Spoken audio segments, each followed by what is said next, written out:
Et bonjour à toutes et à tous, il est 8h, bienvenue au Crypto Café, là où l'info éco, la macro et les cryptos se croisent chaque matin.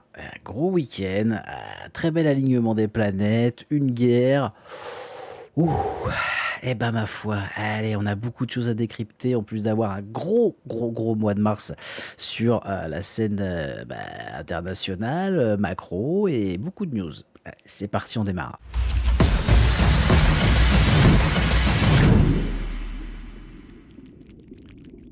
Allez, comme d'habitude, on attaque avec le crypto Fear and Green Index qui est à 15. On est toujours dans l'extrême peur. Bon, en même temps, j'ai envie de dire, c'est normal avec ce qu'on a eu. Ça me choque pas du tout. Ah, faut pas chercher midi à 14h quand c'est comme ça.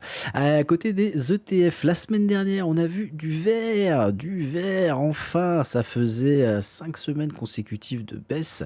Et ben, la sixième était de la hausse. On a pris 786 millions sur les ETF Bitcoin et 72 millions. Très léger, hein, très léger pour Ethereum. À côté de la dominance Bitcoin, on est à 58,1%. On a Ethereum qui est à 10,4% et les autres à 31,5%. C'est plutôt stable de ce côté-là. Ça n'a pas l'air de vouloir trop bouger. On a eu un petit up également ce week-end après la grosse frayeur. Très léger, hein, très léger bien évidemment, mais après la grosse frayeur de ce début de guerre en Iran, on va y revenir un petit peu. Il y a plusieurs petites choses à dire, plusieurs points qui me paraissent bizarres. Vous me connaissez un petit peu maintenant. On va en parler après, Allez, ce matin, on a Bitcoin qui est à 66 150 dollars, tout rond à l'instant, qui perd un petit pourcent. On est dans le vert sur 7 jours. On va surtout regarder les lundis, surtout regarder un peu ce qu'on a eu sur une semaine. Allez, on a Solana, bon, qui perd 4% ce matin, mais qui est à quasiment 6% de up sur la semaine.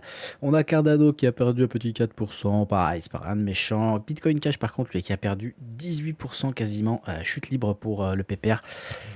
Bon, pas plus inquiet que ça, pas plus inquiet que ça. Léo qui prend 14% sur la semaine, Hype qui prend quasiment 10%, XMR qui prend quasiment 11%, bon, qui prend qu'à pris 11% d'ailleurs, sur la semaine. Rien de fou furieux. Est-ce qu'on a des gros mouvements? XMR qui perd lui par contre 13%. Monero prend 11%, ZEC perd 13%. Ok, ça m'intéresse fort, je suis pour XMR, donc ouais, il faut avoir ses petits préférés, il n'y a rien de méchant là-dedans. Sui, mon ami, bah écoutez, qui bouge pas trop, petit 3, moins 3,50% ce matin, rien de méchant. Le Toncoin qui perd 11%, ouf, c'est coquin ça. Ça c'est coquin. XAOT, bon bah le Tether Gold c'est normal, y a rien à ajouter. CRO qui ne va pas trop bouger. Moi j'ai toujours une très bonne confiance en lui. Pour moi c'est du très long terme hein, dessus. Donc RAS PLUS comme on dirait à l'époque. Polkadot qui a pris 19,50% sur la semaine dernière et qui perd un petit 5% ce matin. Rien de très méchant de ce côté-là. Uni, bon quasiment 13%, mais vous savez ce qui s'est passé bien évidemment avec BlackRock. Hein, on va pas y revenir.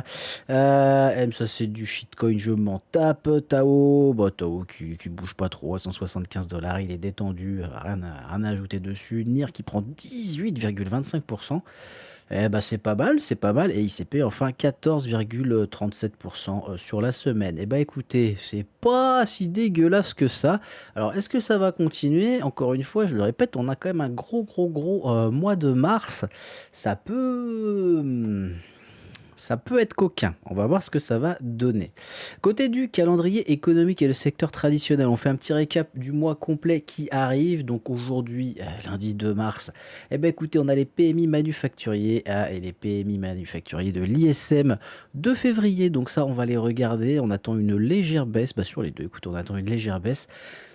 On va voir. Moi, je suis plutôt détendu pour ce début de mois. Je pense que l'actualité, en tout cas, les yeux sont rivés sur le conflit actuel, donc on devrait pas trop être emmerdé. Let's see. Donc mercredi, on aura les PMI services et les PMI non manufacturiers de l'ISM, pareil pour février. On aura les stocks de pétrole brut. Je vous rappelle, hein, la semaine dernière, je vous avais dit, what the fuck, c'est quoi ces stocks de pétrole mercredi dernier? Je vous ai dit, c'est quoi ce bordel? Qu'est-ce qui se prépare? Bon, bah voilà, on l'a su. Hein. Encore une fois, bizarrement, le jour où les planètes sont alignées. C'est toujours comme ça. Jeudi, on aura les inscriptions hebdo au chômage. Vendredi, on aura le taux de chômage et le salaire horaire moyen, en plus des ventes au détail et les ventes détail principales. Donc vendredi 6 mars, première semaine. J'attends beaucoup de volatilité. Je vous rappelle qu'on a le 3 mars également. On aura la lune de sang, c'est demain. Donc c'est cette nuit d'ailleurs. Donc il va falloir faire attention.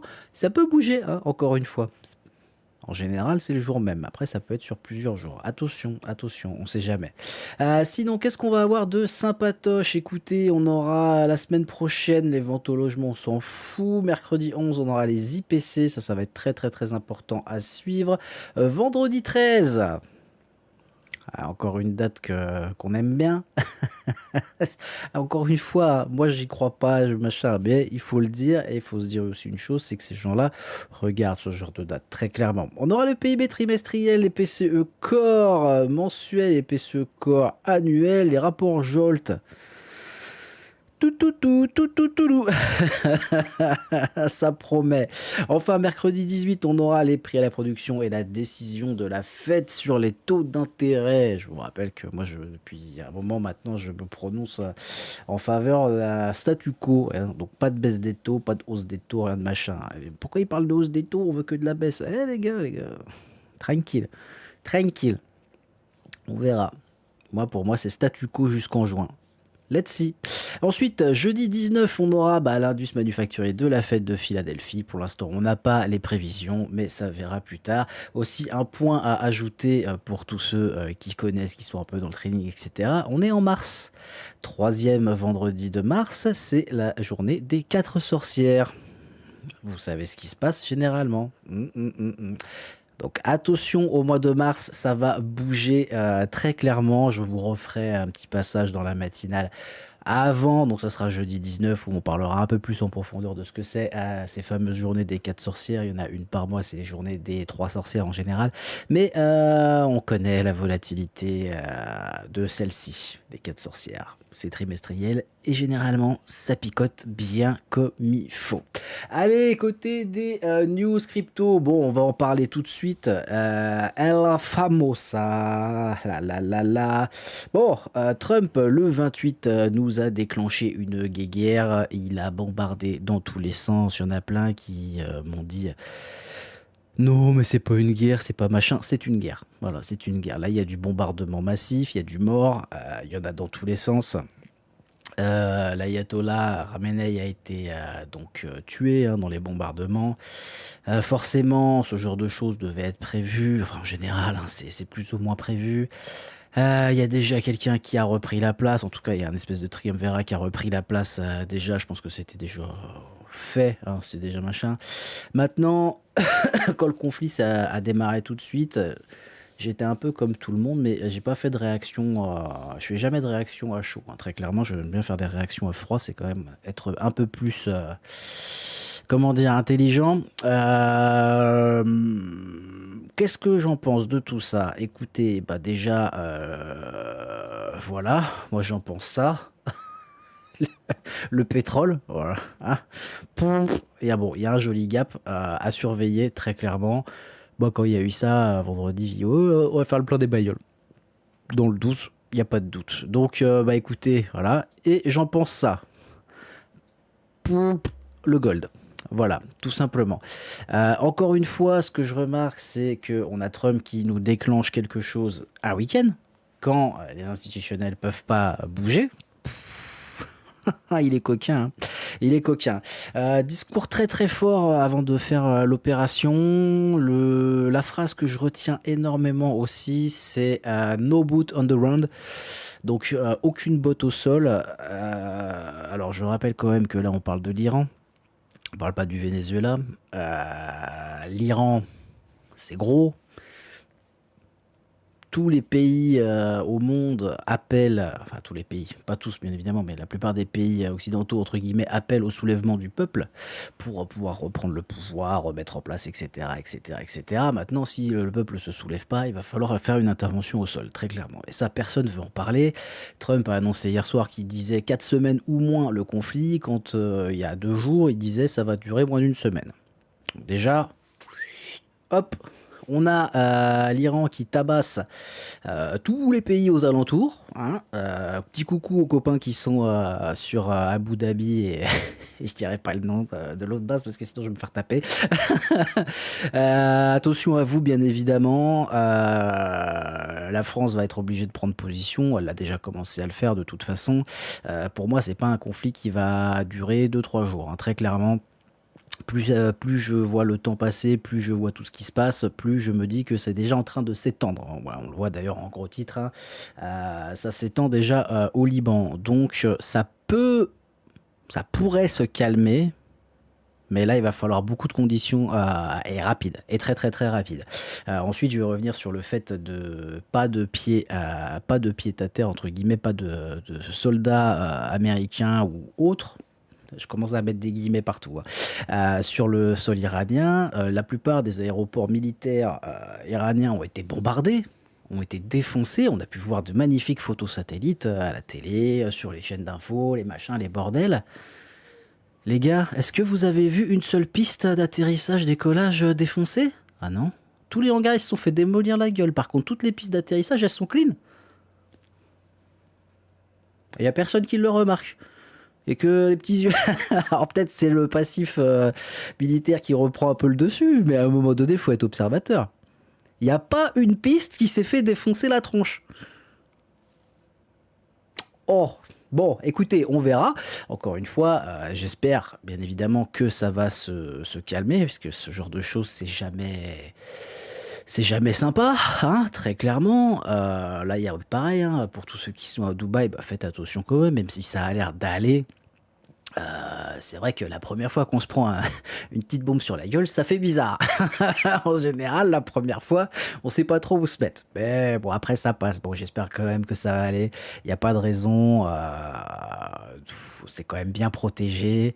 Et puis généralement, ça va. Ça devrait être pas trop mal pour vous, je pense. Faut pas déconner non plus. Allez, du coup, qu'est-ce qu'on a ce matin aussi en news crypto? On a Vitalik Buterin qui signale une refonte majeure du portefeuille Ethereum.